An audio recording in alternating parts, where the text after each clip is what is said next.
রিনার রান্নাঘরে সবাইকে স্বাগত। আজকে আমি একটা নতুন ভিডিও নিয়ে চলে এসেছি। আজকে বানাবো সর্ষে পোস্ত দিয়ে ইলিশ মাছের ঝাল। আপনারা পুরো ভিডিওটা দেখতে থাকুন। এখানে আমি কালো সর্ষে নিয়েছি, এটা কালো সর্ষে, এটা সাদা সর্ষে। দেবো কাঁচা লঙ্কা, এখানে দেবো পোস্ত।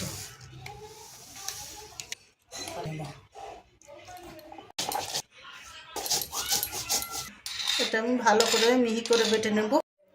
এখানে নুন দেব,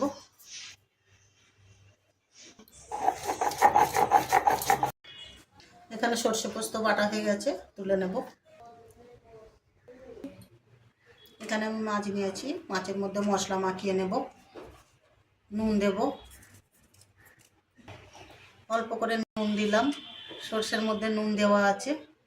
দেব সর্ষে, হলুদ দেব, লঙ্কা গুঁড়ো দেবো, অল্প করে তেল দেবো, সর্ষের তেল।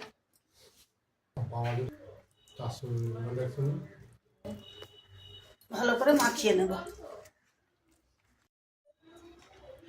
এখানে মাছে মশলা মাখানো হয়ে গেছে। এবার আমি কড়াই তেল দেব, সর্ষের তেল। তেলটা গরম হয়ে গেছে, কালো জিরে দেব, কাঁচা লঙ্কা দেব। এবার আমি মাছগুলো দিয়ে দেব।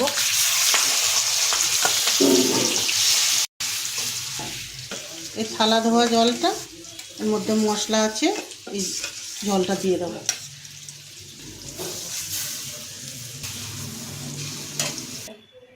এবারে চাপা দেবো। এবারে ধিমে আছে, আস্তে আস্তে হবে। আমি একটু কাঁচা সরষের তেল দেবো।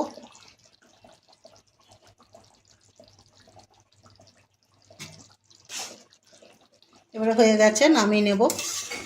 এখানে সর্ষে পোস্ত দিয়ে ইলিশ মাছ রেডি হয়ে গেছে। যদি ভালো লেগে থাকে লাইক, কমেন্ট, শেয়ার করে দেবেন। নতুন নতুন ভিডিও পাওয়ার জন্যে চ্যানেলটিকে সাবস্ক্রাইব করে দেবেন।